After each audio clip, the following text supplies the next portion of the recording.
you've got time for your own passions as well.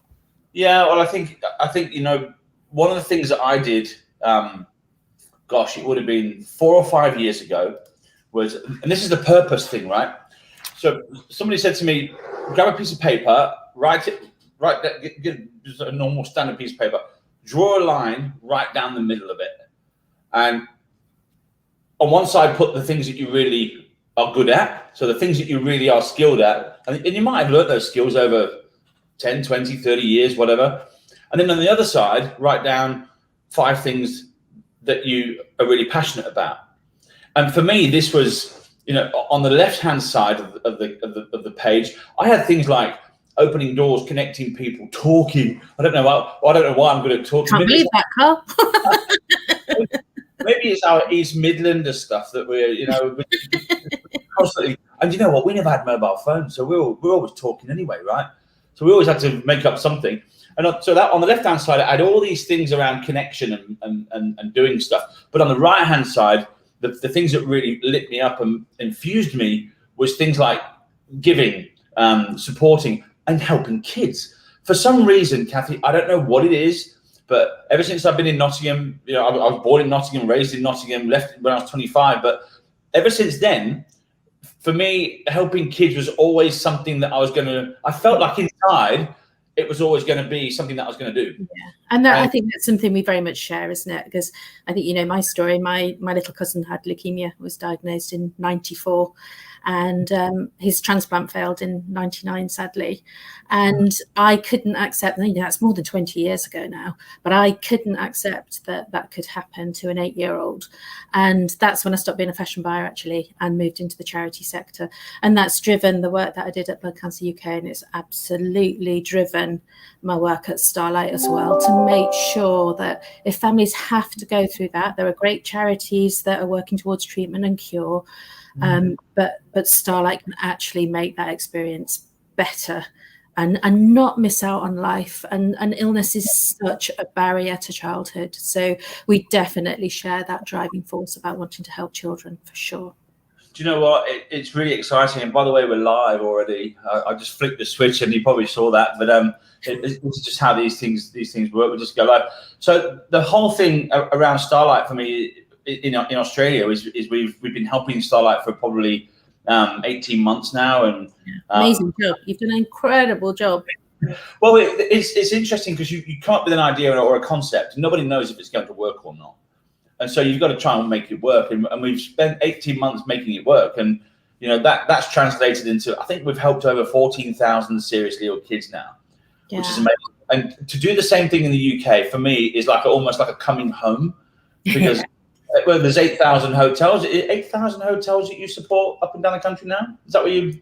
We support 800 hospitals and hospitals. Well, different health settings, actually, because we provide services in hospitals, hospices, and play is really important in palliative care as well, but also in health centres, community health centres as well. So we're really trying to be where we're needed, and there are real inequalities across the UK in terms of provision of health services per se, but certainly in terms of access or provision of play. So yeah, our ambition, we've been working with over 800 locations, but our ambition is definitely to do more of that. And through COVID, we've been really trying to find out a lot more about those areas of multiple deprivation where children most need our services, and have been adapting our services to make sure we can give them a bundle of stuff to get this kick-started in a lot of locations around the UK, actually.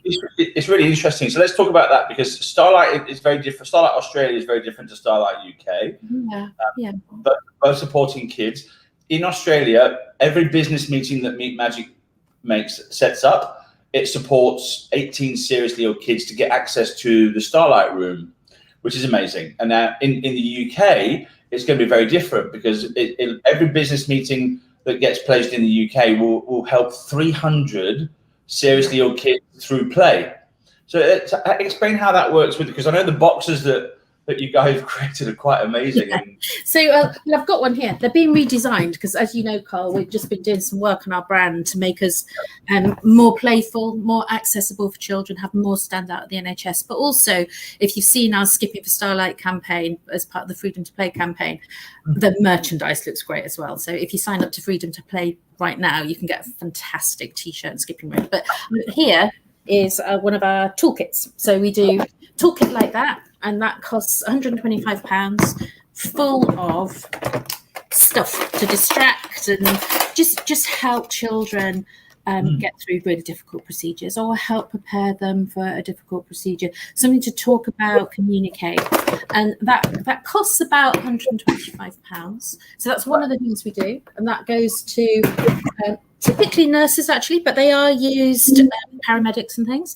And so that box typically will be used over 1,000 times. But the other thing we do is a lovely thing called a boost box, and we change them seasonally. So it's absolutely full of toys and crafts and things that develop skills, creativity. And typically that will hold things for 66 things that box will reach 60 kids, and that costs about £125 as well. So from the money that you raise for a meeting, we think they'll be able to send between 4 and 6 boxes, so we'll easily be able to reach hundreds of children with those with those boxes.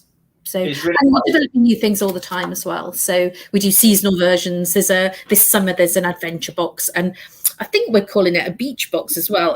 And we're very aware that these aren't, children in hospital are not going to have access to a beach, but they can imagine. I mean, that's the beautiful thing about childhood, isn't it?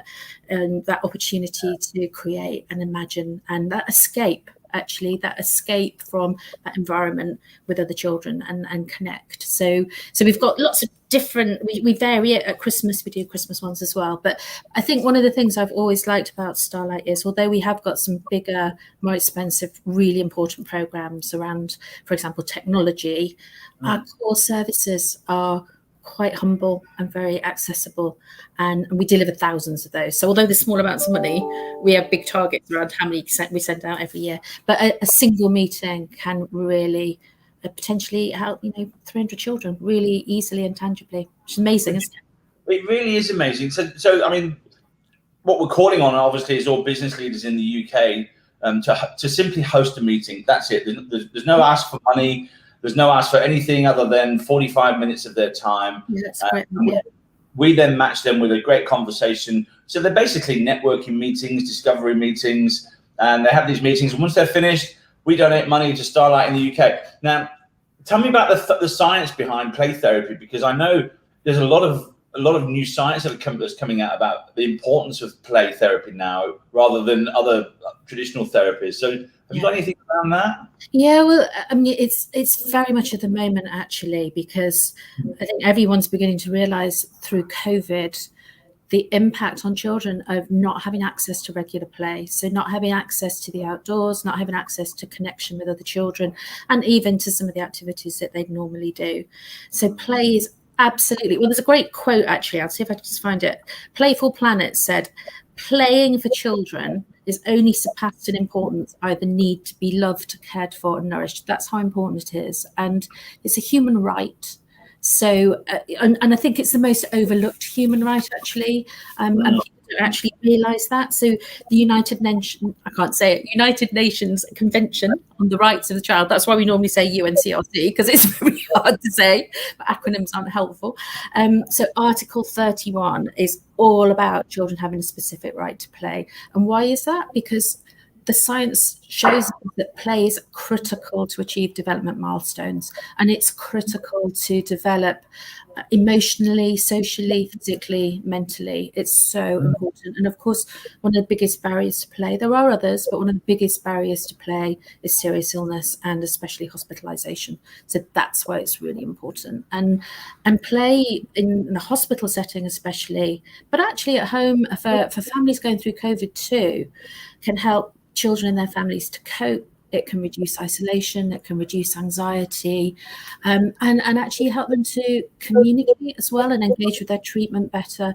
So this is really such simple interventions can have a massive impact. But importantly, try and minimize the impact of the illness beyond the illness itself. So if you strip away all the other things from childhood while a child is ill, it makes the impact of the illness so much worse. So that's what we're trying to do, make sure those things are available. And we work through an amazing group of people called health play specialists, who we think are unsung heroes. And in fact, we're just at the moment seeking nominations for our health play specialists of the year. And through COVID, these guys have just done the most incredible job, because they've had to wear PPE, they've still had to be creative, they've often been moved into different wards and spaces, services have been closed, but they've still found ways to entertain and engage children. So we're really privileged with the health professionals that we work with, but health play specialists are especially dear to our hearts, because it's through them that we can help children. I don't think we realise that, we're on lockdown here in Sydney right now. We've just gone through 2 weeks. It's actually 2 weeks this Friday, and they've just announced another extended week of lockdown as well. So, but I don't think we realise that these kids are constantly, fear of the unknown. They don't know what's happening. They're on lockdown. They're in hospital. They're isolated. So they experience what we're experiencing now all the time. Yeah, I mean, I think that's really true. And the irony is, so we've all had a little flavour of that. But the irony is, actually, children through COVID have been deprioritised, because they actually don't get the same impact of COVID. Of course, families are vulnerable when there's serious illness present, so they've had to shield and isolate. But actually in hospital, literally some hospitals have closed their children's services to prioritise COVID patients. And that does mean that on top of everything else, families have had to cope with new locations, and it isn't just the seriously ill child, it's the family around them. So in all that we do, we try and think about families and how we strengthen those family bonds and give them the opportunity to have things to look forward to and do things together. So as well as the hospital services, despite COVID, we are still finding ways to entertain families. So with online parties, and we're planning a drive-in movie in Manchester in a few weeks' time. So the families will be safe, but they'll all be able to see a movie. And fingers crossed, we are adapting our summer party that we normally do, which is on a fabulous farm that's given to us for free in North London, where we bring families together with bouncy castles and all kinds of. We encourage people to take risks, actually, because that's what childhood's about, isn't it? This year we're going to make it more like a festival, so that families can actually be more distanced, depending on how they're feeling. We've all got different attitudes to risk and different risks, haven't we? So, so it's really important for us that we think about the whole family, and that comes from our founder, Emma Sams, the actress, because her little brother was in hospital with a blood disorder called aplastic anemia. And when she told me the founding story, really, of Starlight, for her, it was about sitting at his bedside when she was young, not really being able to do anything or help, and that was a horrible feeling. But also, if she wasn't at the bedside with very little to do, she was sent to other family members while her mum and dad were in hospital with her brother. So it's very important to us that we remember that founding story, and we do all that we can to connect and help families through these really challenging times. I mean, I can, being in this space for the past few years, I feel a sense of reward. I feel purpose, and because we've come up with an idea that's able to support charities through difficult times. And part of the reason and the rationale for setting up meetmagic was to create a sustainable fundraising model for charities. So it's just money that just keeps coming in every month without having to do anything. And how has COVID impacted you? I mean, obviously all the events and can't happen. Has it been a really big challenge? I mean, despite all the rewards that you get from the job, it must be incredibly stressful as well, knowing that you can't. I've got an amazing team who, from day one, were absolutely determined that we'd continue to do all that we could for children. But that did require that we rethought everything, and they've just done an amazing job. So we had to rethink our services to make them COVID safe, so digitalise all of those important things.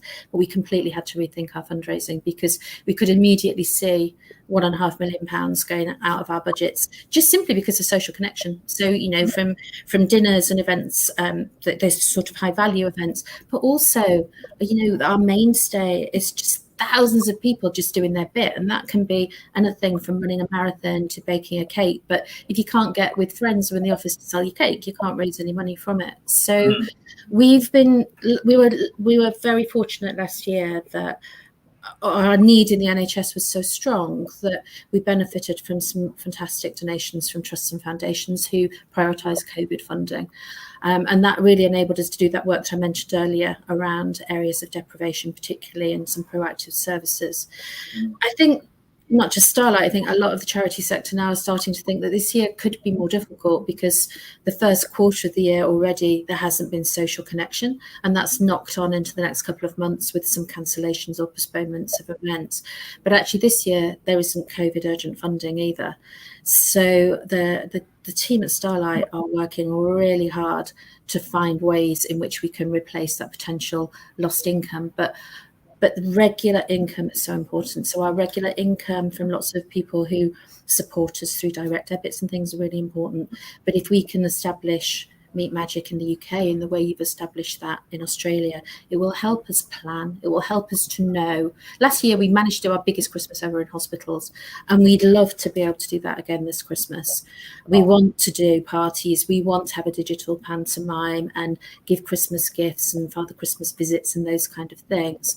But actually, it's really important that we know we've got the income. And that's the biggest challenge, I think, for every charity at the moment is certainty around income when our services have probably never been needed more, actually. So your idea is genius. And if we can together involve lots of people and to give 45 minutes of your time to 300 children, I hope that lots of people will be really inspired by that, but also being part of that movement, actually, because there are so many new ways that people can be involved with charities that, you know, we do still need to ask for donations and we do get them, but involving people in introducing us to other people, or gifts in kind are really important at Starlight. So donations of things that we can distribute to children, or as I said, you know, locations where we can hold events and parties that cost us as little money as possible. So that network and that community of people together can create a really strong movement around really standing up for something that we really care about. Absolutely.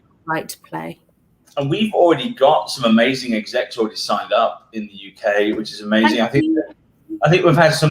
In fact, one of the ones I pestered him on LinkedIn is from Nottingham, and he's like one of the directors of HSBC, and he said, I'm in. So he's signed up, and then I think there's about 15 or 20 senior executives that have already signed up, which is really exciting. We're not even properly launched yet. So I think we can, out of the whole of the UK, if we can't find a few thousand executives to pledge 45 minutes, I'll be very, very surprised. But what that will translate to is hundreds of thousands of pounds coming in every month, and that's a sustainable model, which is what we aim to try and create. So, you know, I sense some excitement building up, Kathy. Not only because at 5 o'clock tomorrow morning, my time, England's playing Denmark, and I know all the flags are out across the UK. I think there's a part of London which has become like a tourist attraction now because of all the flags. But I just sense there's this turning point now for the UK, which is hopefully going to be just positive all around for everybody, I think. Yeah. So. Yeah, I think there is a real sense of positivity, especially around the game tonight. And I'm sure Southgate's got a strategy for every player, which is really, really important. That's what we try to have here. But I think there is the opportunity for positivity, but we mustn't forget that actually, as many people are now looking forward to that hopefully easing of lockdown, fingers crossed, on July the 19th, for the children that we're working with, they won't have that freedom to play that everybody else hopefully will. So our work really, really will continue, and that doesn't go away. So yeah, I hope lots of people will sign up and inspired by what we're trying to do together. I think so, Kathy, and we're really excited about it. Lexi's on the ground in the UK now, helping to support us. So, you know, between her and all of our team, I think we can really rally behind this and get this thing cranked up. You know, it's happened in New Zealand. We've got New Zealand up and running. We've even had Sir Graham Henry, the All Blacks famous coach, sign up. I know I think he's the most successful All Blacks coach of all time. Really? So Imagine getting some time with him to talk about mindset and teamwork. And, amazing. And so important right now as we think about, we're thinking about getting back together, and I'm actually in our office today for the first time in quite a while, and we're thinking about getting back together. And so those skills, those coaching techniques are so important, because it's a big thing, isn't it? Getting back together, and after all that we've all been through, I don't think we can take it for granted. We have to think quite carefully for all of our people, and so it's brilliant that you've got people like that on board who can offer those kind of skills. I'd certainly like to have a meeting with him. You'd be very surprised. You can put yourself up on the platform, because people will want to come and meet with you, because you're a leader. You're a leader of a business that's gone through a pandemic, and you've had to do things that most companies wouldn't have had to. But I mean, just losing all that revenue stream alone, the stress, but the learnings that come out of that is critical for anyone to learn, whether you're a small business or a charity. So put yourself on the platform. I'm sure somebody will want to come and meet with you. We'll see. And on that note, I'm going to go to bed, because I'm going to get up at 4 o'clock and watch the football. But it's been lovely talking to you, and let's just keep going and make this thing work, because we want to have thousands by the end of this year. I reckon we can tick off that we've helped thousands of kids in the UK, and that's 6 months. It's a big deal. I think we can make it happen. Yeah, we definitely can, and we can definitely use that power of play across the UK, can't we, to help children? So thank you, and I'm happy to chat to anybody who wants to know more as well. Beautiful. We'll put it out on LinkedIn so everyone can see it. Yeah. Get a good night's sleep. Have a lovely day. You too, Carl. Thanks ever so much. See you soon. Bye-bye.